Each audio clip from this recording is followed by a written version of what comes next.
चलिए हम लोगों ने राइबोसोम्स शुरू करना है आज, क्योंकि हम एंडोप्लाज्मिक रेटिकुलम की तरफ बढ़ रहे हैं और एंडोप्लाज्मिक रेटिकुलम इस सेल ऑर्गेनल को डिस्कस करने के पहले मुझे राइबोसोम्स आपसे बात करनी पड़ेगी। तो चलिए राइबोसोम्स क्या होते हैं उनके बारे में देखते हैं बच्चों। राइबोसोम एक ऐसे सेल ऑर्गेनल हैं जो प्रोकैरियोट और यूकैरियोट दोनों में मिलते हैं, राइट।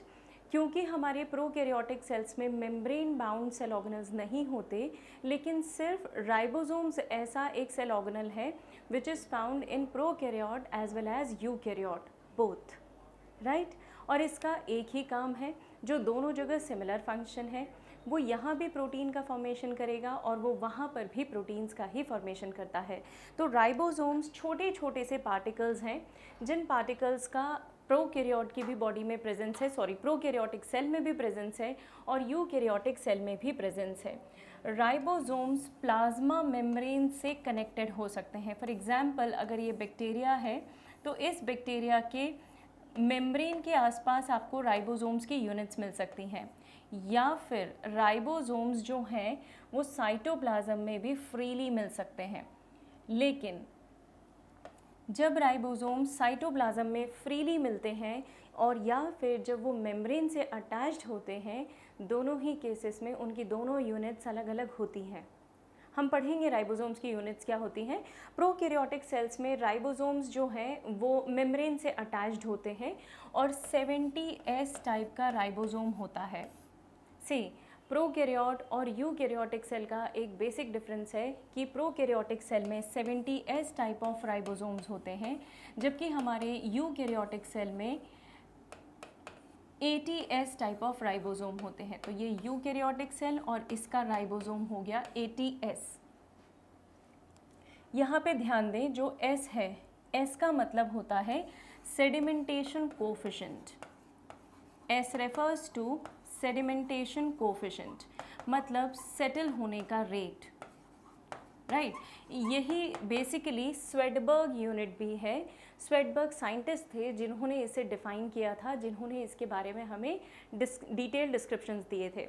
तो Svedberg unit S sedimentation coefficient 70S type ribosome prokaryote में होता है और 80S type of ribosome eukaryotic cell में होता है। लेकिन जैसा मैंने आपको बताया बच्चों कि राइबोसोम कभी भी दोनों यूनिट्स या होल असेंबली के फॉर्म में नहीं होता। राइबोसोम हमेशा स्प्लिटेड फॉर्म में होता है, मतलब एक यूनिट अलग होगी, दूसरी यूनिट कहीं और होगी। ये दोनों यूनिट्स में से एक यूनिट बड़ी होगी और एक यूनिट छोटी होगी। तो इसीलिए हम एक बिगर सब यूनिट बोलते हैं राइबोसोम की और एक स्मॉलर सब यूनिट बोलते हैं। सो अगर मैं 70S राइबोसोम की बात करूं तो उसकी भी एक बिगर सब यूनिट है और जो स्मॉलर सब यूनिट है वो भी है। यूकैरियोटिक राइबोसोम की भी एक बिगर सब यूनिट है और एक स्मॉलर सब यूनिट है। तो for example if this is 70S, let us focus on prokaryotic ribosome only. अगर ये 70S टाइप है तो इसकी दो सब यूनिट में 30S स्मॉलर हो गया और 50S जो है वो बिगर सब यूनिट हो गया। आप देख सकते हैं यहाँ पे दोनों का सम करके 70 लाने की कोशिश मत कीजिएगा, क्योंकि यहाँ पे 50 + 30 इज़ नॉट 70। ऑफ कोर्स यहाँ सेडिमेंटेशन का रेट मेंशन किया है बच्चों, so it is not a normal mathematics, okay. तो ये हमारी बिगर सब यूनिट हो गई, दिस इज़ बिगर सब unit and this is smaller सब यूनिट। इस तरीके से राइबोसोम की 2 सब यूनिट्स हमारे पास अवेलेबल हैं। ये प्रोकैरियोटिक राइबोसोम है। अगर राइबोसोम्स के एक्चुअल फंक्शन के बारे में बात करूं तो you know that they are helpful in protein synthesis. हम जूनियर क्लासेस से पढ़ते आए बच्चों कि राइबोसोम्स प्रोटीन्स को बनाने में मदद करते हैं, इज़न्ट इट। अब ये जब प्रोटीन्स का फॉर्मेशन कर रहे हैं या प्रोटीन्स को बना रहे हैं तो डायरेक्टली तो नहीं बनाएंगे, they basically form an association with ER, endoplasmic reticulum, right.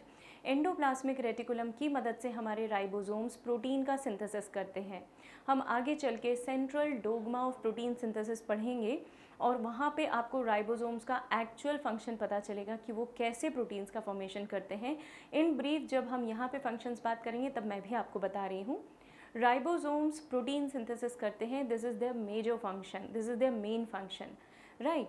अभी राइबोसोम्स की एक और स्पेशलिटी है, ये राइबोसोम्स mRNA से कनेक्ट होते हैं। mRNA is one of the type of your RNA. We call this M as messenger RNA. हम इस M को messenger बोलते हैं. So this is basically messenger RNA जिसके साथ राइबोसोम्स आकर अटैच होते हैं, जिसके ऊपर राइबोसोम्स आकर अटैच होते हैं और प्रोटीन का सिंथेसिस बिगिन करते हैं. अगर मैं राइबोसोम्स के स्पेसिफिक मैकेनिज्म की बात करूं तो कई बार राइबोसोम एक mRNA पे कई सारे होते हैं, सिर्फ एक नहीं. कई बार आप देखेंगे कि this is the chain of mRNA और इस mRNA के ऊपर कई सारे राइबोसोम्स कनेक्टेड हैं. तो फॉर एग्जांपल अगर ये mRNA की चेन है तो यहाँ पे एक एक राइबोसोम, दूसरा, तीसरा, चौथा. ज़रा स्ट्रक्चर को ध्यान से देख के मुझे बताइए बच्चों, क्या ये आपको बीडेड स्ट्रक्चर नहीं दिख रहा है? एज इफ कोई नेकलेस है जिसमें बीड्स लगे हुए हैं, मोती लगे हुए हैं, इज़न्ट इट? तो इसे हम इसीलिए पॉलीजोम बोलते हैं. इसे हम बीडेड स्ट्रक्चर भी बोल सकते हैं और इसे हम पॉलीजोम भी बोलते हैं because it is the combination of RNA on combination of ribosomes on a single mRNA. So we call this as polysome. अब अगर राइबोसोम्स कॉम्बिनेशन में प्रेजेंट है हमारे पास तो ये राइबोसोम्स पॉलीजोम का रोल प्ले करेंगे और अल्टीमेटली प्रोटीन ही सिंथेसाइज करेंगे. एक बार मैं आपसे यूकैरियोटिक राइबोसोम्स के बारे में भी बात करना चाहूँगी. यूकैरियोटिक राइबोसोम का जो सेडिमेंटेशन कोफिशिएंट है, जैसा कि हमने पढ़ा, इट इज़ ATS. S मतलब अगेन सेडिमेंटेशन कोफिशिएंट. और यहाँ पे आप जब यूनिट स्प्लिट करते हैं, देखिए आपको यूनिट्स याद करने का मैं एक बहुत अच्छा तरीका, बेहतरीन तरीका बता रही हूँ. 70S और ATS, इस तरीके से आपने दोनों राइबोसोम्स लिख लिए. यहाँ पे 30, 40, 50 एंड 60, इस तरीके से 30 से लेकर 60 तक का कॉन्टिन्यूस सीक्वेंस क्रिएट कर लीजिए. अब आपको सब यूनिट्स अगर न याद रहती हों और इनमें अगर कोई कन्फ्यूजन होता हो तो हम देखेंगे इन्हें याद करने का तरीका. देखिएगा, अगर इन यूनिट्स को आप याद करना चाहते हैं तो 30 and 50 are the subunits of 70S type of ribosome and 40 and 60 are the subunits of 80S type of ribosome. तो ये यूनिट्स बेसिकली आपके राइबोसोम, दोनों टाइप के राइबोसोम की हैं. एक हमारे पास 70S है और एक हमारे पास 80S टाइप ऑफ राइबोसोम है. 80S यूकैरियोट्स में दिखाई देगा, 70S आपको प्रो में तो दिखाई देगा ही, लेकिन पता है ये आपको यूकैरियोट्स में भी दिखाई देगा. मैं बताती हूँ कैसे. ज़रा याद कीजिए दो important cell organelle, mitochondria and chloroplast. Mitochondria और क्लोरोप्लास्ट दो ऐसे सेल ऑर्गेनल्स हैं जिनके अंदर भी राइबोसोम होता है. So think about it, it is cell organelle in a cell organelle, isn't it? एक सेल ऑर्गेनल सेल है, सेल के अंदर एक सेल ऑर्गेनल है, उसके अंदर दूसरा सेल ऑर्गेनल है. देखिएगा, ये मेरा सेल है, इसके अंदर एक सेल ऑर्गेनल है. मैंने इसे बड़ा बनाया है but consider it to be mitochondria. Sausage shape होता है, लेकिन अभी फ़िलहाल आपको दिखाने के लिए मैंने थोड़ा सा उसका शेप चेंज करके बनाया है, but it is sausage shape. और इसके पास होते हैं राइबोसोम 70S. तो इमेजिन सेल के अंदर cell organelle, this is cell organelle 1 and this is cell organelle 2. तो it is a cell organelle in a cell organelle. This is the speciality of ribosome और इस पर कई बार नीट में questions पूछे गए हैं. ध्यान रखिएगा, बहुत बेसिक सा कॉन्सेप्ट है. यूकैरियोटिक राइबोसोम हो या प्रोकैरियोटिक राइबोसोम हो, दोनों ही राइबोसोम्स प्रोटीन सिंथेसिस में हेल्पफुल हैं, राइट? हमारे पास राइबोसोम्स के अलावा कुछ ऐसी भी बॉडीज़ हैं जो कि नॉन लिविंग हैं. इन बॉडीज़ को हम इंक्लूजन बॉडीज़ बोलते हैं. ये हेडिंग हमने एज इट इज़ NCERT के हिसाब से चल रहे हैं बेटा, इसलिए हम उसी सीक्वेंस में ले रहे हैं. इंक्लूजन बॉडीज़ के बारे में मैंने आपको साइटोप्लाज्म में भी बताया था that these are non living substances. ये नॉन लिविंग है लेकिन फिर भी हमारे सेल के लिए बहुत इंपॉर्टेंट है. आप इन्हें सिर्फ ऐसे जनरली नॉन लिविंग ना मान लें. ये नॉन लिविंग होने के बावजूद भी बहुत बहुत बहुत इंपॉर्टेंट रोल प्ले करते हैं. तो हमारे पास इंक्लूसिव बॉडीज़ या इंक्लूजन्स हैं, सेल इंक्लूजन्स हैं, जिन इंक्लूजन्स में कई सारे ग्रैन्यूलेटेड फॉर्म में हैं. जैसे फॉस्फेट ग्रैन्यूल्स हैं, इनमें आपको फॉस्फेट स्टोर मिलेगा. साइनोफायसिन ग्रैन्यूल्स हैं और ग्लाइकोजन ग्रैन्यूल्स हैं. यहाँ पे नाइट्रोजन स्टोर होता है और glycogen granule as name is suggesting, जहाँ पे ग्लाइकोजन का फैट का स्टोरेज होगा, राइट। ये उन ऑर्गेनिजम्स के लिए हैं, यूज़फुल हैं, जिनके अंदर हमें फूड को स्टोर करना है in the form of reserve bodies. छोटी छोटी सी बॉडीज़ के फॉर्म में हम फूड को स्टोर करके रखना चाहते हैं, इसलिए हमने उन्हें किस में पैक किया है, वैक्यूल्स में।